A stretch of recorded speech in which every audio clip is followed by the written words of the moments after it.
আজ পবিত্র বরুথিনী একাদশী। এই পবিত্র বরুথিনী একাদশীর দিনে যারা বরুথিনী একাদশীর ব্রত মহাত্ম কথা শ্রবণ করবেন এবং পাঠ করবেন তারা 1000 গোদানের ফল লাভ পাবেন। হরে কৃষ্ণ। প্রিয় বৈষ্ণব মণ্ডলী, আশা করি আপনার ভগবানের কৃপায় কুশলে আছেন। আজ বৈশাখ মাসের পবিত্র একাদশী, বরুথিনী একাদশী। আশা করি আপনারা ব্রতটি পালন করেছেন আজকের। যারা এই বৈশাখ মাসের প্রথম একাদশী বরুথিনী একাদশী পালন করছেন তাদের চরণে অনন্ত কোটি দণ্ডবত প্রণাম। এই কলিযুগে তপস্যা তো দূরের কথা, হরিনাম করাও খুবই কষ্টকর। 5 মিনিট আমরা স্থির হয়ে বসতে পারি না। কেন? এই কলির প্রভাব এতটাই, প্রতিটি মানুষ চঞ্চল, চিত্ত চঞ্চল, মন চঞ্চল। তাহলে ভাবুন, শুধু একটি মাত্র একাদশী, বরুথিনী একাদশী, যারা আজকের বরুথিনী একাদশী পালন করছে তারা 10,000 বছরের তপস্যার ফল অনায়াসে পেয়ে যাচ্ছে। আমাদের আয়ু কত? 100 বছর। তা 100 বছরও আপনার বাঁচি না, অথচ 100 বছর বাঁচি না, ভগবান এত সুন্দর ব্যবস্থা করে রেখেছেন কলিযুগের মানুষদের জন্য। ভগবান কেন্দ্রিক অল্প কিছু করলেই ভগবান তার অনন্ত কোটি গুণ ফল দিয়ে দেয়। তা ভগবান কতটা দয়ালু, কতটা দয়াময় ভাবুন।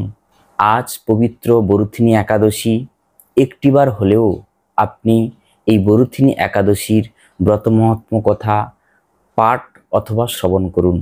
এই পবিত্র বরুথিনী একাদশীর দিনে যারা বরুথিনী একাদশীর ব্রত মহাত্ম কথা শ্রবণ করবেন এবং পাঠ করবেন তারা 1000 গোদানের ফল লাভ পাবেন। গোদান না করেও আমরা 1000 গোদানের ফল লাভ পাবো। বৈশাখ কৃষ্ণপক্ষিয়া বরুথিনী একাদশী ব্রত মহাত্ম ভবিষ্যোত্তর পুরাণে যুধিষ্ঠির শ্রীকৃষ্ণ সংবাদে বর্ণনা করা হয়েছে। যুধিষ্ঠির মহারাজ শ্রীকৃষ্ণকে বললেন, হে বাসুদেব, আপনাকে প্রণাম। বৈশাখ মাসের কৃষ্ণপক্ষের একাদশী কি নামে প্রসিদ্ধ এবং তার মহিমাই বা কি, তা কৃপা করে আমাকে বলুন। শ্রীকৃষ্ণ বললেন, হে রাজন, ইহলোক ও পরলোকে বৈশাখ মাসের কৃষ্ণপক্ষে একাদশী বরুথিনী নামে বিখ্যাত।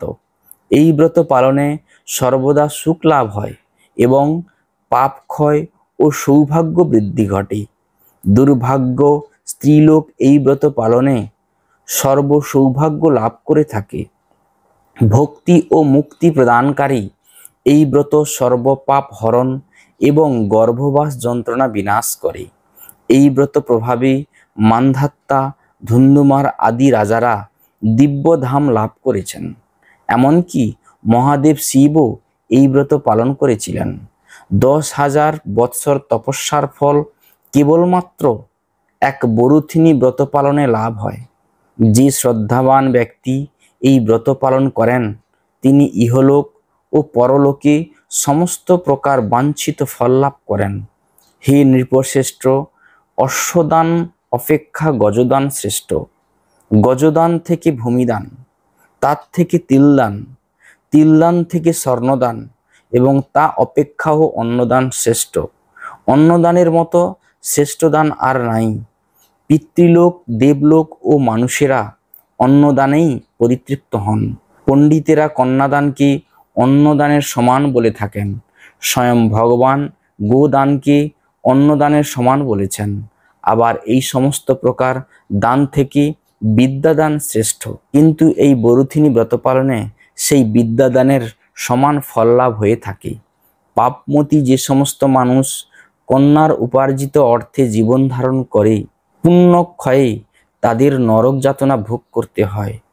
তাই কখনো কন্যার উপার্জিত অর্থ গ্রহণ করা উচিত নয়। যে ব্যক্তি বিভিন্ন স্বর্ণ অলঙ্কার সহ কন্যাদান করেন তার পুণ্যের হিসাব স্বয়ং চিত্রগুপ্ত করতে অসমর্থ হন। কিন্তু বরুথিনী ব্রত পালনকারী কন্যাদান থেকেও বেশি ফল লাভ করে। ব্রতকারী ব্যক্তি দশমীর দিনে কাঁসার পাত্রে ভোজন, মাংস, মসুর, ছোলা, শাক, মধু, অন্যের প্রদত্ত অন্নগ্রহণ, 2 বার আহার ও মৈথুন পরিত্যাগ করবে। দ্রুত ক্রীড়া, নেশা জাতীয় দ্রব্য, দিবানিদ্রা, পরনিন্দা, পরচর্চা, প্রতারণা, চুরি, হিংসা, মৈথুন ক্রোধ ও মিথ্যা বাক্য একাদশীর দিনে বর্জনীয়। কাঁসার পাত্রে ভোজন, মাংস, মসুর, মধু, তেল, মিথ্যা ভাষণ, ব্যায়াম, 2 বার আহার ও মৈথুন এসব দ্বাদশীর দিনে পরিত্যাজ্য। হে রাজন, এই বিধি অনুসারে বরুথিনী ব্রত পালনে সকল প্রকার পাপের বিনাশ এবং অক্ষয় গতি লাভ হয়। যিনি হরিবাসরে রাত্রি জাগরণ করে ভগবান জনার্দনের পূজা করেন, তিনি সর্বপাপ মুক্ত হয়ে পরম গতি লাভ করেন।